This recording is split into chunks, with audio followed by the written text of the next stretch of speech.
औज़ुबिल्लाहि मिनश्शैतानिर्रजीम बिस्मिल्लाहिर्रहमानिर्रहीम। दोस्तों, उम्मीद करता हूँ आप सब लोग खैरियत से होंगे और अपनी ज़िंदगी बड़े ही बेहतरीन और बाकमाल अंदाज में गुजार रहे होंगे। नाजरीन, आगही के सिलसिले की तीसरी कड़ी आज आपके सामने हाजिर खिदमत है। इससे पहले हमने 2 प्रोग्राम्स किए। सबसे पहला हमने मोटिवेशन पे किया, उसको क्रिटिकली एनालिसिस किया हमने कि उसके पॉजिटिव्स क्या हैं, उसके जो वीक एरियाज हैं वो क्या हैं। 2 नशिस्तों में वो प्रोग्राम रिकॉर्ड हुआ। उसके बाद हमने देखा कि कम्युनिकेशन स्किल्स जो नहायत अहमियत की हामिल है और बहुत से लोग इसके बारे में सवालात करते हैं, उसके ऊपर हमने अपने थॉट्स आपके सामने रखे। आज तीसरी कड़ी आपके सामने। आज जिस टॉपिक का मैंने इंतखाब किया उसका नाम है कॉन्फिडेंस, सेल्फ कॉन्फिडेंस। इस तरह की बहुत सी टर्मिनोलॉजीज आपको मार्केट में मिलती हैं और ख़ुसूसन जब से ये पर्सनल डेवलपमेंट का लिटरेचर हमारे यहाँ आम हुआ है पिछले 5-7 सालों में, तो ये जो कॉन्फिडेंस नामी चीज़ है इसके बारे में हमने बहुत सा सुना, बहुत सा लिखा और बहुत सा पढ़ा। आइए आज इसके इस प्रोग्राम के हवाले से हम देखते हैं कि खुद एतमादी किस चीज़ का नाम है, ये किस बला का नाम है, ये आती कहाँ से है और क्या क्या चीज़ें हैं जो हमारे कॉन्फिडेंस को, जो हमारे जो एतमाद है उसको ख़राब करती हैं। तो इसमें मैंने मुख्तलिफ चीज़ें आपके सामने जो है वो रखना चाहूँगा। कुछ नफ्सियात के हवाले से, कुछ जो मेरी पर्सनल ऑब्जर्वेशन हैं उसके हवाले से, कुछ सोशियोलॉजी के हवाले से। तो चलिए देखते हैं कि कॉन्फिडेंस NLP जिसका मैं तालिब इल्म हूँ वो इसके हवाले से क्या कहती है, उसकी डेफिनेशन के हवाले से। नाजरीन, NLP में ये कहा जाता है कि कॉन्फिडेंस वो स्टेट है जब हम रिसोर्सफुल होते हैं, जब हम यूं कह लें कि जब हमारा माइंड है वो रिसोर्सफुल स्टेट में होता है, तो उस स्टेट को हम कहते हैं कि ये कॉन्फिडेंस की हालत है। इसके बिल्कुल बरक्स जब हम अनरिसोर्सफुल स्टेट में होते हैं तो ये कहा जाता है कि हम एतमाद की कमी का शिकार हैं। तो ये तो होगी इसकी डेफिनेशन कि रिसोर्सफुल स्टेट और अनरिसोर्सफुल स्टेट, खुद एतमादी और इसके बिल्कुल बरक्स, थोड़ा शर्मीलापन या कुछ कह लें इसे आप। आइए देखते हैं कि ये जो कॉन्फिडेंस है वो किन किन चीज़ों से हासिल किया जा सकता है और क्या क्या चीज़ें इसको ख़राब करती हैं। सबसे पहली चीज़ जो मैं आपके सामने रखूँगा वो है बॉडी लैंग्वेज। दोस्तों, बॉडी लैंग्वेज जो नॉन वर्बल कम्युनिकेशन में मैंने आपके सामने गुजारिश की थी कि इसके 2 पार्ट्स हैं, एक वर्बल कम्युनिकेशन है, एक नॉन वर्बल कम्युनिकेशन है। उसमें बॉडी लैंग्वेज का भी तज़किरा हुआ।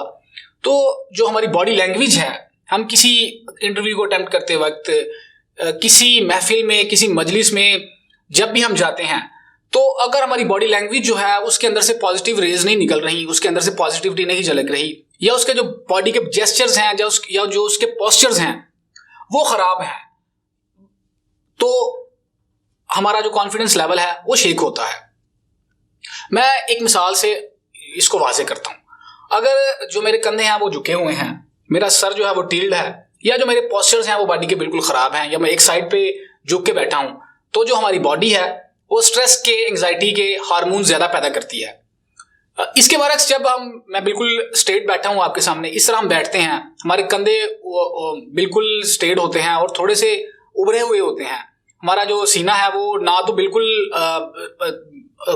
खिंचा हुआ, कसा हुआ, बल्कि बिल्कुल आरामदेह हालत में बिल्कुल स्ट्रेट होता है। तो हमारी जो बॉडी है वो खुशी के जो हार्मोन्स है वो पैदा करती है। तो सबसे पहला जो हमें जिस चीज़ का ख्याल रखना चाहिए वो ये कि हमारे जो बॉडी के पोस्चर्स हैं, या जो इसके जेस्चर्स हैं, या जो इसका जो स्टाइल है वो बिल्कुल ठीक ठाक होना चाहिए। अगर इसमें कुछ खराबी है तो हमारा जो कॉन्फिडेंस है वो बिल्कुल ख़राब होगा।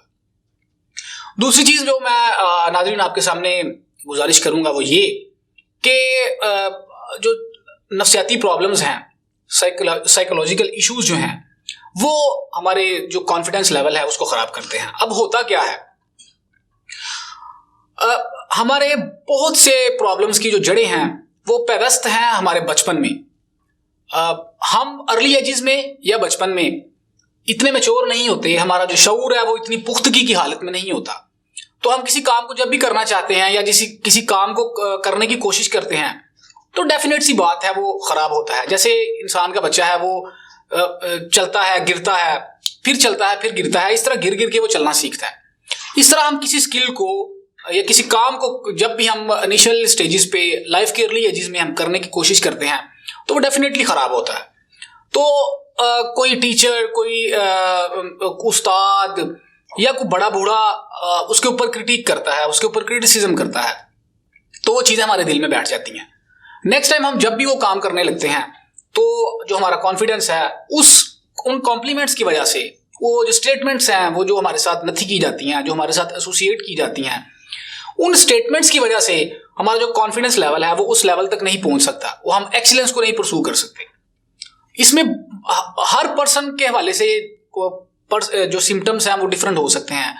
हर सिचुएशन के मुताबिक जो हर बंदा है वो उसका जो कह लें कि जो सर्कमस्टांसिस हैं वो बिल्कुल डिफरेंट हो सकते हैं।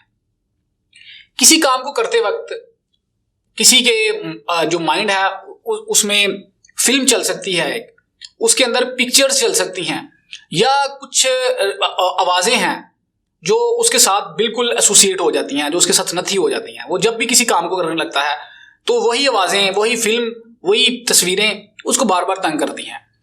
या कुछ लोग घबराहट महसूस करते हैं, बेचैनी महसूस करते हैं। तो अपने आप को ऑब्जर्व कीजिए।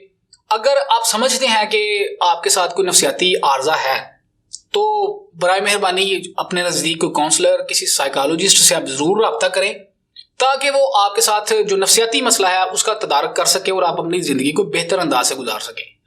अगर नफ्सियाती मसला कोई नहीं तो फिर उसके ऊपर काम भी किया जा सकता है और उसको आगे भी बढ़ाया जा सकता है। तो तीसरी चीज़ जो मैं आपके सामने रखूंगा वो है कॉम्पिटेंसी, स्किल्स के हवाले से।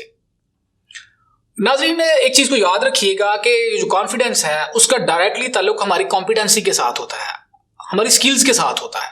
हम कितने बेहतर अंदाज से किसी काम को कर सकते हैं, जितने बेहतर अंदाज से हम किसी काम को कर सकते हैं उतना हमारा कॉन्फिडेंस लेवल बेहतर होता है। इसकी मिसाल मैं आपको यूँ दूंगा कि फॉर एग्जाम्पल मुझे गाड़ी चलाना नहीं आती, तो आप में से कोई शख्स मुझे कहे कि अब ज़रा गाड़ी ड्राइव कीजिए, तो जब भी मैं ड्राइविंग सीट पे बैठूंगा तो उसको गाड़ी को स्टार्ट करूंगा, उसका गियर लगाऊंगा, तो अल्टीमेटली वो जो गाड़ी है वो मेरे कंट्रोल में नहीं रहेगी, वो कहीं लगेगी, तो उसकी वजह से अल्टीमेटली सारा नुकसान भी होगा और मेरा कॉन्फिडेंस लेवल भी ख़राब होगा। तो किसी स्किल को करते वक्त, किसी स्किल को सीखते वक्त जो कॉन्फिडेंस लेवल है वो और तरह का होता है। जब भी हम किसी स्किल में एक्सीलेंस के लेवल पे पहुंच जाते हैं, उस स्किल को बहुत बेहतर अंदाज से करने लग पड़ते हैं, तो हमारा जो कॉन्फिडेंस लेवल है वो बेहतर होता है। हर जो बंदा है, हर इंसान है, वो हर काम नहीं कर सकता। कुदरत ने हमसे कुछ ना कुछ 1, 2 या 3 डोमेन्स में या 4 डोमेन्स में काम लेना होता है, तो उन्हीं डोमेन्स में हमारा कॉन्फिडेंस लेवल बेहतर हो सकता है। इसकी मैं एक और एग्जांपल आपके सामने रखता हूँ। 2 शख्स हैं, एक का नाम है क्रिस्टियानो रोनाल्डो, एक का नाम है शोएब अख्तर। अब ये दोनों अपने अपने जो फील्ड है, अपनी अपनी जो स्किल्स हैं उसके एक्सपर्ट्स हैं और दुनिया इनकी एग्जांपल्स को कोट करती है। जब भी कोई नया लड़का फुटबॉल सीखने आता है या फास्ट बॉलिंग सीखने आता है तो डेफिनेटली रोल मॉडल के तौर पे इन लोगों को सामने रखा जाता है। जो क्रिस्टियानो रोनाल्डो है उसके जो कॉन्फिडेंस है उसका ताल्लुक फुटबॉल की ग्राउंड के साथ है, और जो शोएब अख्तर है उसका जो कॉन्फिडेंस का लेवल है वो एसोसिएटेड है विद क्रिकेट की ग्राउंड, और स्पेशली क्रिकेट की ग्राउंड में बॉल के साथ, गेंद के साथ। अब नाजरीन, इनकी जरा जगह बदलिए। आप क्रिस्टियानो रोनाल्डो को क्रिकेट की ग्राउंड में छोड़िए और शोएब अख्तर को आप फुटबॉल की ग्राउंड में छोड़िए और प्रोफेशनली छोड़िए, तो क्या इनका कॉन्फिडेंस सेम रहेगा? बिल्कुल नहीं। तो जो बात मैंने आपके सामने रखी, जो नुक्ता आपके सामने रखा, समझाने की मैं कोशिश ये कर रहा था कि वो जो कॉन्फिडेंस का लेवल है वो पर्टिकुलर एक डोमेन में, एक नीश में हो सकता है। जरूरी नहीं कि वो हर जो लाइफ का एस्पेक्ट है, जो लाइफ के जो डिफरेंट एरियाज हैं उनमें भी उतना कॉन्फिडेंटली रोल प्ले करे। तो हमें किसी स्किल को, किसी हुनर को एक्सीलेंस के लेवल तक सीखना है। जब भी हम उसको सीख जाएंगे तो हमारा जो कॉन्फिडेंस का लेवल है वो बेहतर से बेहतर होता चला जाएगा। इसी में थोड़ी सी इस बात को एक्सटेंड करूंगा। एक चीज है एवोल्यूशन, इर्तिका, दूसरी चीज है रेवोल्यूशन। नाजरीन, जो एवोल्यूशन है वो जो फितरत है, जो नेचर है, उसके साथ हम आहंग है। जो रेवोल्यूशन है, जो इनकलाब है, वो मेरे ख्याल से ये गलत भी हो सकता है। जो रेवोल्यूशन है ये फितरत के साथ हम आहंग नहीं, फितरत के साथ इसका कुछ मेल बनता नहीं। आप कुदरत की बनाई हुई किसी चीज को देखिए, आप किसी बड़े से दरख्त को ले लीजिए, किसी नेचुरली किसी चीज को, आप किसी जानवर को ले लीजिए आप, तो वो ग्रेजुअली ग्रो करता है। जो इतने इतने बड़े दरख्त हैं वो एक बीज में कैद होते हैं, कुदरत उन्हें एक बीज में कैद करती है। जब भी हम उस बीज को मट्टी में दबाते हैं तो आहिस्ता आहिस्ता वो पौधा बनता है, फिर उसका जो साइज है, वो जो उसका हजम है वो बड़ा होना शुरू होता है, और होते होते वो एक दिन तनावर दरख्त बनता है। इसी तरह हम जब भी किसी स्किल को सीखते हैं तो वो एकदम से एक्सीलेंस के लेवल तक नहीं हम पहुंच नहीं सकते। हम आहिस्ता आहिस्ता, जीना बजीना उस स्किल की एक्सीलेंस तक पहुंचते हैं। तो बराए मेहरबानी ये जो जल्दी है, या किसी काम को जल्दी से सीख लेने का ये जो जज्बा है, ये कुछ इंसानों में तो बदरजा उत्तम है और कुछ इंसानों में थोड़ा कम है। तो अपनी जिंदगी में एवोल्यूशन को ऐड करें, रेवोल्यूशन को नहीं। जब भी आप एवोल्यूशन के साथ अपना नाता जोड़ेंगे तो आहिस्ता आहिस्ता आप बेहतरी की तरफ जाएंगे और उसमें स्ट्रेस और डिप्रेशन और एंजाइटी कम होगी। और जब भी हम किसी काम को, किसी हुनर को सीखते हैं, अल्टीमेटली हम अपना जो कंपैरिजन है उस फील्ड के एक्सपर्ट के साथ करते हैं। तो हमें यह नहीं पता होता कि उसकी कितनी रातें हैं, उसकी कितनी रियाजत है जो उसने इस काम को सीखने के लिए लगाई। वो मेसी से जब वो स्टार बना तो उससे किसी रिपोर्टर ने पूछा कि मेसी ये बताओ कि ये मोजा कैसे बर्पा हो गया। तो मेसी ने बहुत ही खूबसूरत जवाब दिया कि इस मोजे को बर्पा होने में फकत जो है वो 17 साल लगे हैं। तो कोई भी जो मोजा है, कोई भी जो इंसानी हाथ हैं, इनसे किया गया कोई आर्ट वर्क है, वो रातों रात इस दुनिया में मार्ज वजूद में नहीं आता। उसके पीछे बरसों की, दिहाइयों की रियाजत होती है। तो इसी ज़माने में आप पिकासो की एग्जांपल भी ले सकते हैं।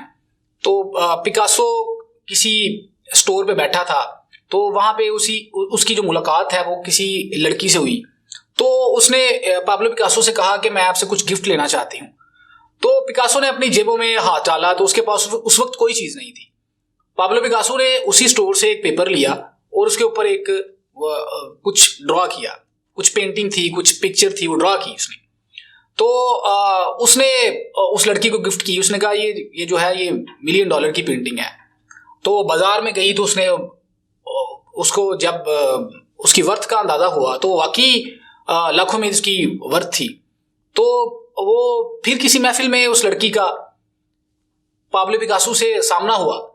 तो उस लड़की ने पाब्लो पिकासो से पूछा कि ये कैसे रुनमा हो गया। उसने कहा जी मेरी 40-50 साल की रियाजत है इस जो है फन को सीखने में। तो आप कोई भी चीज़ सीखना चाहते हैं, बराए मेहरबानी ये याद रखिए कि उसके अंदर बहुत सी रातें आपको जागना पड़ेंगी, बहुत सी रियाजत आपको करना पड़ेगी, बहुत सी पेन से गुजरना पड़ेगा, तब एक्सीलेंस के लेवल तक पहुंचा जा सकता है। तो चौथा बड़ा ही अहम नुक्ता आपके सामने रखूंगा कि हमारी जो टाइप है, पाकिस्तान में इस वक्त टाइप के ऊपर बहुत कम काम हुआ है। रिसेंटली कुछ लोग हैं जो टाइप के ऊपर काम कर रहे हैं। मेरा भी कुछ प्रोग्राम्स है अरेंज मैं कर रहा हूँ मुख्तलिफ कॉलेजेस में, स्कूल्स में, पर्सनैलिटी टाइप के हवाले से, कैरियर काउंसलिंग के हवाले से, ताकि बच्चों को इस हवाले से अवेयर किया जा सके कि आपकी पर्सनैलिटी टाइप क्या है। इसको मैं 1-2 एग्जांपल से आपके सामने रखूंगा। ये टाइप किस बला का नाम है। देखिए हमारे अंदर कुदरत ने कुछ जो सलाहियतें हैं वो बेहतर रखी होती हैं दूसरों से, या कह लें कि हमारे अंदर जो सलाहियतें हैं उनमें से भी कुछ सलाहियतें उनको लीड कर रही होती हैं। इसके बरक्स हम ये देखते हैं कि पाकिस्तान में ट्रेंड्स हैं, डॉक्टर है, इंजीनियर है, या फलाम LLB या IT एक्सपर्ट्स या पायलट वगैरह। तो कुदरत एक जैसे लोग नहीं पैदा करती दुनिया में। कुदरत को बहुत से लोग चाहिए, अल्लाह पाक को बहुत से लोग चाहिए इस कायनात को चलाने के लिए। उसमें कुछ पेंटर्स होंगे, कुछ आर्टिस्ट होंगे, कुछ फिल्म मेकिंग की तरफ जाएंगे, कुछ डॉक्टर्स होंगे, कुछ इंजीनियर्स होंगे। तो चूंकि ये बेसिक नीड्स के ऊपर उलझता हुआ मुआशरा है, इसके ऊपर बहुत सा काम होने वाला है। टाइप के हवाले से मैं आपको एक दो एग्जांपल बताता हूं कि एक टाइप है वो इंट्रोवर्ट, एक है एक्सट्रोवर्ट। अब इंट्रोवर्ट और एक्सट्रोवर्ट में फर्क क्या है?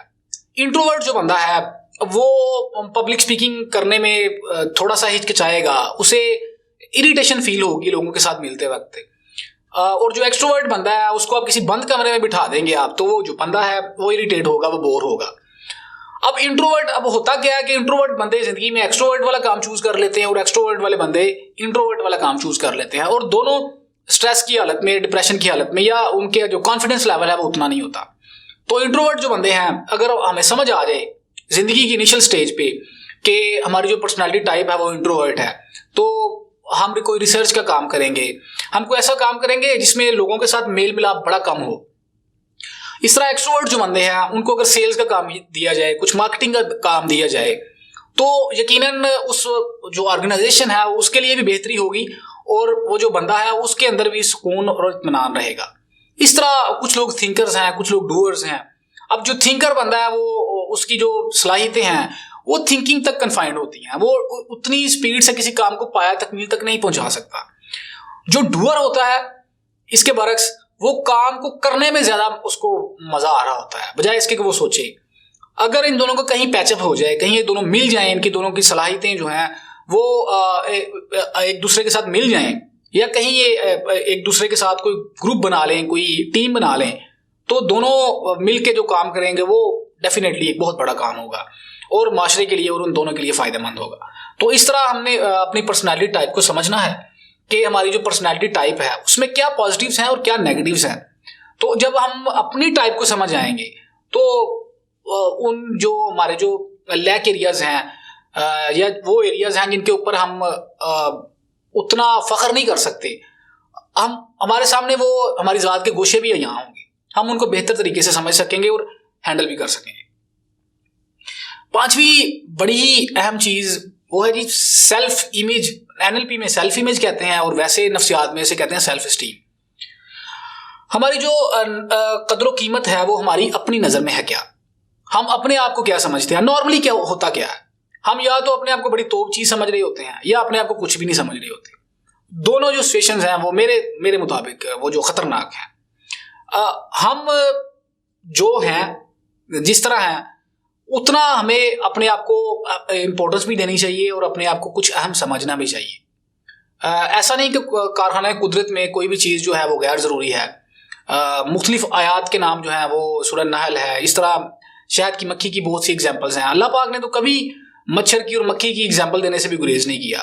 वो हमारे मुताबिक वो चीज़ छोटी हो सकती है, वो उसकी इंपॉर्टेंस जो है वो कम हो सकती है, लेकिन जो अल्लाह पाक हैं जो जिन्होंने खल्क किया इस कायनात को, उनके लिए तो ये जो मखलूक़ात हैं उनकी अपनी अपनी जगह पे इम्पोर्टेंस है। तो बराए मेहरबानी दुनिया आपको क्या समझती है ये इम्पोर्टेंट नहीं है, ये काउंट नहीं करता कि दुनिया हमें क्या समझती है। हम अपने आप को क्या इंपॉर्टेंस देते हैं, हम अपने आप को क्या वैल्यू देते हैं, ये ज़्यादा चीज़ें इम्पोर्टेंट हैं और अहमियत की हामिल हैं। कुछ लोग जो है वो बिल्कुल ही लापरवाह हैं, अपने बाल नहीं बनाते, दांत साफ नहीं करते, अपने कपड़े जो है वो प्रॉपर, उनकी जो कलर सिलेक्शन है उनमें कुछ कमियां कोताहियां होती हैं। तो जब भी हम किसी महफिल में, किसी मजलिस में जाते हैं तो जैसे हम किसी को जज कर रहे होते हैं ना, यकीन कीजिए सामने वाले जो बंदे हैं वो भी हमें जज कर रहे होते हैं। हमारे बोलने से पहले हमारे चलने का अंदाज, हमारे जो कपड़ों के जो सिलेक्शन है और पर्टिकुलर जो उनकी कलर सिलेक्शन है वो बड़ी अहमियत की हामिल है। हर रंग की एक अपनी ग्रेस है, हर रंग की एक अपनी डोमेन है, अपनी नीश है। ये जो मुख्तलिफ मुल्कों में जो सफ़ीर तैनात किए जाते हैं, इनकी जब मीटिंग्स आपस में होती हैं मुख्तलिफ ममालिक की, तो उनमें जो टाइयों के रंग हैं, उनके जो उनके कपड़ों के रंग हैं वो बहुत मैटर करते हैं। आपने नॉर्मली ऑब्जर्व किया होगा कि वो जो मीटिंग्स इंटरनेशनल वज़ीर-ए-आज़म की या इंटरनेशनल जो प्रेसिडेंट्स हैं उनकी जब मुलाकातें होती हैं तो अमूमियत में उन्होंने जो रंग पहना होता है वो नेवी ब्लू या ब्लैक होता है, और उनमें अगर टाई रेड कलर की लगी है तो उसका मतलब कोई और है, अगर टाई ब्लू कलर की लगी है तो उसका मतलब कुछ और है, अगर टाई ग्रीन कलर की लगी है तो उसका मतलब कुछ और है। कपड़ों में जो रंगों की सिलेक्शन है वो नहायत अहमियत की हामिल होती है। जो मैंने आपको एग्जांपल दी कि जो मुख्तलिफ जो इंटरनेशनल मुलाकातें हैं जिनमें प्रेसिडेंट्स की मुलाकातें हैं, उनमें वज़ीर आज़म की मुलाकातें हैं, तो उनमें जो कपड़े पहने जाते हैं उनका जो रंग है वो आपने नोट किया होगा, वो या नेवी ब्लू है या ब्लैक है। तो जब हम अपने ऊपर इन्वेस्ट करना शुरू करेंगे तो आहिस्ता आहिस्ता हमारा जो सेल्फ इमेज है, अपने ज़ात के साथ जो हमारा कनेक्शन है वो भी बेहतर होना शुरू होगा। जब हम अपने आप को इंपॉर्टेंस देना शुरू करेंगे तो देन दुनिया हमें इंपॉर्टेंस देना शुरू करेगी। आप दुनिया की नज़र में क्या है ये मैटर नहीं करता, आप अपनी नज़र में क्या है ये मैटर ज़रूर करता है। दुनिया में जितने बड़े लोग थे, लोगों ने उनके ऊपर क्रिटिसिज्म भी किया, लोगों ने उनके ऊपर सख्त किस्म की तनकीद भी की, लेकिन चूंकि वो अपनी अहमियत जान गए थे, अपनी अहमियत को समझ गए थे, तो उनकी जो अपनी नज़र में जो अहमियत थी वो बहुत बेहतर थी। तो हम भी अगर कॉन्फिडेंस को बेहतर करना चाहते हैं, अपने जो खुद एतमादी है उसको बढ़ाना चाहते हैं, तो शीशे के सामने खड़े हो गए या वैसे फुर्सत के लम्हों में कुछ ऐसे काम, कुछ ऐसी कह लें कि कुछ एसोसिएशन अपनी ज़ात के साथ ऐसी होनी चाहिए कि हमें अपनी ज़ात पे फ़ख्र हो, हमें लगे कि हम कोई इम्पोर्टेंस जो अहमियत के हामिल हैं। तो लास्ट जो नहायत ही अहम नुक्ता आपके सामने रख के अपनी सारी गुफ्तगू को क्लोज करूंगा वो है जी तनकीद को बर्दाश्त करना। इसको थोड़ा सा नफ्सियाती एंगल से देखते हैं। हमारा जो ब्रेन है उसमें एक सिस्टम है, उसे कहते हैं RAS। ये जो RAS सिस्टम है इसका क्या हमारे साथ कनेक्शन है, ये क्या रोल प्ले करता है। ये जो RAS सिस्टम है, हम चूंकि हमारे ऊपर बम्बार्डमेंट हो रही है इन्फॉर्मेशन की, आजकल तो वैसी इन्फॉर्मेशन का दौर है। ये जो RAS सिस्टम है इसका जो काम है वो ये है कि हम तक वो जो काम की मालूमात है वो पहुंचाए और जो गैर जरूरी मालूमात है वो उसको पीछे करे। ये RAS सिस्टम एग्जैक्टली इस तरह काम करता है। तो होता क्या है एग्जैक्टली ये, अगर हमें जिंदगी में 100 बंदा मिला है, हमको बड़ा काम कर रहे हैं या हम कोई भी काम कर रहे हैं, तो उसमें अगर हम डेली 100 बंदों को मिलते हैं उस काम के हवाले से, उनमें से 90 बंदे हम पे तनकीद करते हैं, उनमें कुछ लोग जो हैं वो बहुत सख्त जुमलों का तबादला करते हैं, लेकिन 10 लोग ऐसे भी हैं हमारे जो सराउंडिंग्स हैं वहाँ पे, हमारे जो इर्द गिर्द के लोग हैं, उनमें 100 में से 10 लोग वो भी हैं जो हमारे काम को बड़े ऐसा तरीके से देखते हैं, हमारे काम को इम्पोर्टेंस देते हैं, हमें बड़े पॉजिटिव कॉम्प्लीमेंट से नवाजते हैं। तो होता क्या है, हम जो तनकीद वाले 90 लोग हैं उनको ज़्यादा इम्पोर्टेंट समझते हैं, और जो 10 लोग जो हमें पॉजिटिव कॉम्प्लीमेंट्स दे रहे होते हैं, जो हमें ज़िंदगी में कुछ मस्बत कलमात से नवाज रहे होते हैं, उनको हम उतनी इंपॉर्टेंस नहीं देते। हमारा ब्रेन ये जो काम करता है ना, इसमें जो RAS सिस्टम है इसका इसी का कमाल है कि हम नेगेटिव जो चीज़ें हैं उनके ऊपर ज़्यादा फोकस करते हैं, हम पॉजिटिव चीज़ों पे कम फोकस करते हैं। इसका अगर थोड़ा सा मैं और डेप्थ में जाऊं तो इसका भी जो ताल्लुक है वो इंसान के गारों के ज़माने के साथ है। जब इंसान गारों के ज़माने में था, पत्थर के दौर में था, तब इंसान का जो ज़्यादातर वक्त है वो शिकार के साथ था, वो जंगलों में रहता था। तो अगर किसी इंसान का जो सामना है वो शेर के साथ हो गया और वो उस वक्त भी मस्बत सोच रहा है, तो यकीन करें वो जो शेर है वो उसे चीर फाड़ जाएगा, वो उसकी ज़िंदगी का खात्मा कर डालेगा। तो उन्हीं वक्तों में इंसान ने अपने आप को बचाने के लिए, अपनी सर्वाइवल को, अपनी बका को यकीनी बनाने के लिए कुछ इस तरह सोचना शुरू किया कि अगर शेर हम पे हमलावर हो जाए तो हम उससे कैसे निपटेंगे। तो फिर पत्थर के चाकू भी बने और इस तरह की मुख्तलिफ जो चीज़ें हैं वो इंसान ने इन्वेंट की अपनी सर्वाइवल के लिए, अपनी बका के लिए। तो ये जो RAS सिस्टम है ये उस वक्त से एनेबल है इंसान के साथ। इंसान ने वर्स्ट सिनेरियो में अपने आप को देखना शुरू किया, क्योंकि मौसम था सख्त गर्मी, सख्त धूप, सख्त सर्दी, इंसान के पास बचने का कोई खातिर खा इंतज़ाम नहीं था। तो फिर इंसान ने जब इन चीज़ों के ऊपर फोकस करना शुरू किया कि मैं इस सारे सिनेरियो में अपनी बका को कैसे मुमकिन बना सकता हूँ, तो फिर इंसान ने उन वर्स्ट जो एरियाज़ हैं उनसे अपने आप को बचाने के लिए, उन जंगली दरिंदों भेड़ियों से, मौसम की सख्तियों से बचाने के लिए थोड़ा इस तरह सोचना शुरू किया कि अगर ये आए तो फिर मैं अपने आप को कैसे बचा सकता हूँ। तो ये जो मनफी सोचना है, ये जो नेगेटिव सोचना है, ये मेरा ख्याल है ये उस वक्त से इंसान के साथ है। तो अब चूंकि पत्थर का दौर नहीं है, अब जंगलों का दौर नहीं है, लेकिन वो इंसान के साथ वो चीज़ें ट्रेवल कर रही हैं उस दौर से। तो अब आर्या सिस्टम को हम कैसे पॉजिटिव तरीके से इस्तेमाल कर सकते हैं, वो ये कि जब भी हमारे ऊपर कोई तनकीद करे तो हम पहले तो आप ये देखें कि उस शख्स की अपनी वर्थ क्या है, वो किस डोमेन से बिलोंग करता है, क्या वो भी वही काम कर रहा है जो आप काम कर रहे हैं। हो सकता है कोई पर्सनल डेवलपमेंट की इंडस्ट्री में है, कोई स्पीकर है या कोई टीचर है, या जो कम्युनिकेशन की किसी शेड के साथ बिलोंग करता है, कोई सेल्स है, ये इस तरह की। अब जो दूसरा बंदा है वो बिल्कुल एक डिफरेंट डोमेन से है, वो इंट्रोवर्ट बंदा है, वो आपके ऊपर तनकीद किए जा रहा है और आप उसको भी सीरियस लिए जा रहे हैं, तो आप अपना भी टाइम ज़ाया करेंगे और जो अपना काम है उसको भी ख़राब करेंगे। तो बराए मेहरबानी जब भी आपके ऊपर तनकीद हो तो ये देख लें कि सामने वाला बंदा है क्या। कुछ लोगों को काम ही यही है, उनकी तसल्ली की तशफ़ी तभी होती है वो जब तक किसी को नेगेटिव कम्प्लीमेंट दे ना लें, किसी के ऊपर तंज के नश्तर बरसा ना लें। तो किसी ऐसे बंदे से आपका सामना हो तो उसको बिल्कुल इम्पोर्टेंस ना दें आप। लेकिन अगर आपको उसी नीश का, उसी डोमेन का कोई सीनियर बंदा आपकी सलाह की कोशिश कर रहा है, आपको बता रहा है कि फला एरियाज में आप वीक हैं या इन एरियाज पे आप काम करके अपने काम को बेहतर बना सकते हैं, तो आप उनको ज़रूर अपनी ज़िंदगी में ऐड करें। जिस तरह एक नावल या अफसाना दिया जाता है एक क्रिटिक को, एक तनकीद निगार को, कि इसके ऊपर कोई तनकीद लिख दें, तो ऐसा नहीं होता कि वो सारी की सारी उसके अंदर मनफी बातें वो तलाश करता है, या जो उनका उसके जो ब्रेन की ट्यूनिंग है वो इस खतों पे हुई है कि वो सिर्फ मनफी चीज़ें देखता है। वो हर चीज़ का एनालिसिस करता है, वो उसमें पॉजिटिव भी देखता है, वो उसमें नेगेटिव भी देखता है। तो आखिरी एक दो जो लाइनों के साथ इसका इख्तिताम चाहूँगा कि मैंने भी जब इस काम को नया स्टार्ट किया तो बहुत सी गलतियाँ थी, फंबल्स थे, कुछ एरर्स थे, कुछ ड्रॉबैक्स थे, कॉन्फिडेंस नहीं था, तो बहुत से लोग तनकीद किया करते थे। लेकिन with the passage of time चीज़ें बेहतर हो रही हैं और इंशाल्लाह आगे मज़ीद बेहतर होंगी। तो उन्हीं लम्हों में जब लोग तनकीद कर रहे थे, जब लोग तंज के नश्तर बरसा रहे थे, तो बहुत से पॉजिटिव लोग भी आए। उनमें हमारे शहर के बड़े मेरे करीबी दोस्त अतीक अनवर राजा साहब हैं, हमारे अदरीस नाज साहब हैं।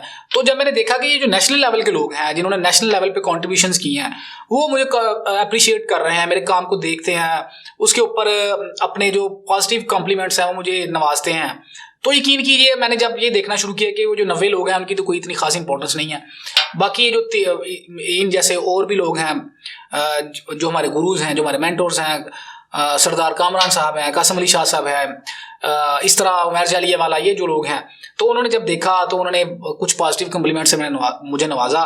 तो इसका मैं इन कॉम्प्लीमेंट्स का शुक्रगुजार भी हूँ। मैं उनको बड़ी कदर की निगाह से भी देखता हूँ। तो जब मैंने कंपैरिजन किया कि यार ये जो लोग हैं, मुझे बजाय इसके कि उन लोगों पे जो इस नीश के नहीं, इस डोमेन के नहीं, उनको लेके मैं अपने ऊपर कॉम्प्लीमेंट्स को लेके अपने ऊपर हावी करूँ, बजाय उस काम को करने के, मैंने ये जो मस्बत लोग थे, ये जो बड़े लोग थे, इनकी अप्रिसिएशन को, इनकी शाबाशी को मैंने ज़्यादा इम्पोर्टेंस दी। तो आप भी अपनी ज़िंदगी में जब भी आपके ऊपर कोई तनकीद करे तो उसका एक क्रिटिकल एनालिसिस आप ज़रूर कर लिया करें। आपका बहुत शुक्रिया, अपनी दुआ में मुझे याद रखिए।